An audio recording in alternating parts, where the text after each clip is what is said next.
Well, in the hospital, she was not even 24 hours old. They did a hearing screen. They said she didn't pass it.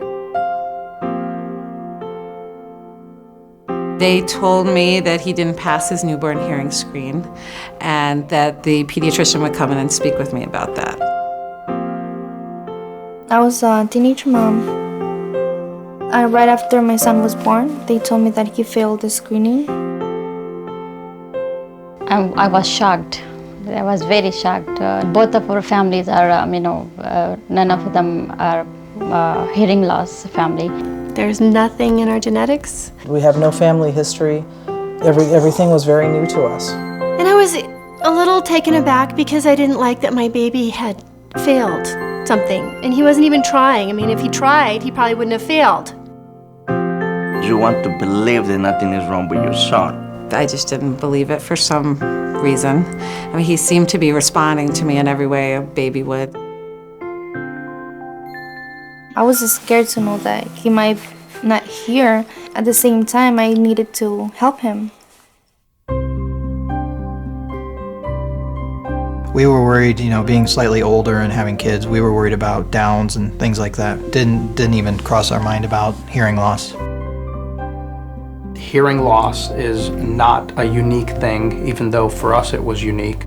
I didn't know anything about hearing loss until both my children were diagnosed at birth, even though there's no history of hearing loss in our family. I found out that the first 6 months is a period of rapid brain development, and it's a time that you can never go back and get again. And if your child doesn't have access to hearing during that time, they miss so much that can end up causing speech delay and other issues. They could have delayed language, they could have no language. Communication is so important for a little baby.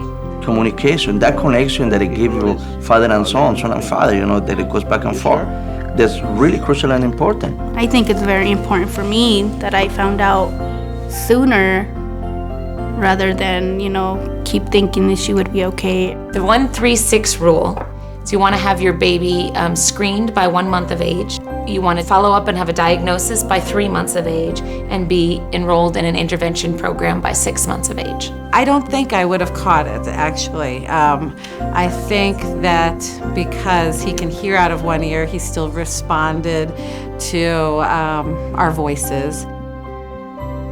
All our kids were taking speech, but we thought it was just a speech issue and not knowing that it was actually a hearing loss issue.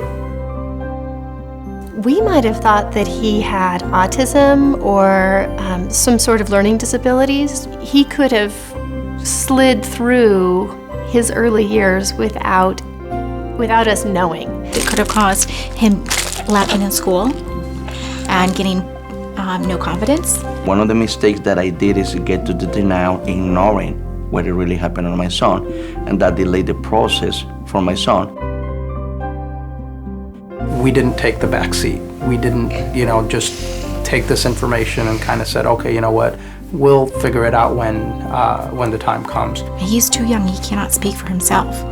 He was only 3 days old when he got his newborn screening test. He doesn't have a voice yet, and I had to be that voice. We have to educate as a Latinas, as a Latinos, we have to educate ourselves, get the tools that we need. It's that initial persistence that actually has helped us today.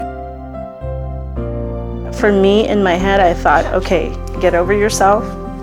This is your newborn baby that may need hearing aids. Go do it. Look for other answers and not accept the possibility that maybe it's fluid on the ear or equipment failing, because there's such a gap in the opportunity to really make a difference for the baby, for their development, for their speech, for learning to communicate. You need to do this for your child, because if not, you're not living up to your potential. You're not living up to your responsibilities.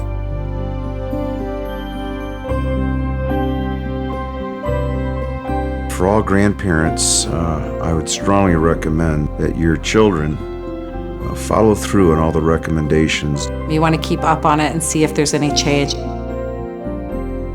The pass the first time is not a pass for life. Ford didn't pass his hearing test at birth. He had a mild moderate hearing loss, and now he has moderate severe hearing loss. on the pamphlet, they gave me a number, and I called immediately in the hospital just to make an appointment for a follow-up. The referral system that some of the hospitals have allows you to interact directly with other families who have gone through what we were eventually going to go through. So that was definitely something that helped us. Within a rather short period of time, we had someone there talking to us, letting us know what's available. The sooner you start, the farther they get. It's the early intervention mantra. It's very important that you start services as soon as they're offered to you.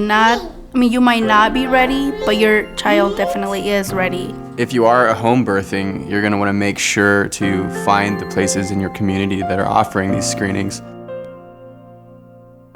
It is not as big of a deal as it sounds right now, not even close. There are far worse diagnoses that parents are hearing about their children every single day, and this just isn't one of them.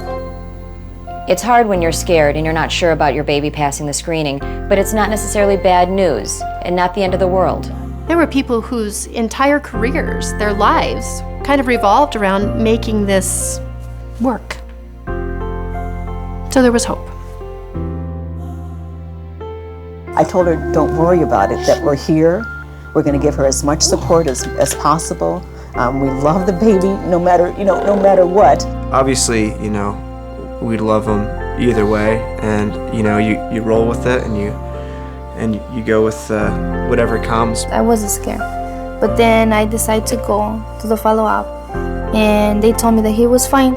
She's doing awesome. I'm so proud of her. Very quickly, we found out that nothing had changed, that our hopes and our dreams are possible just like any other family.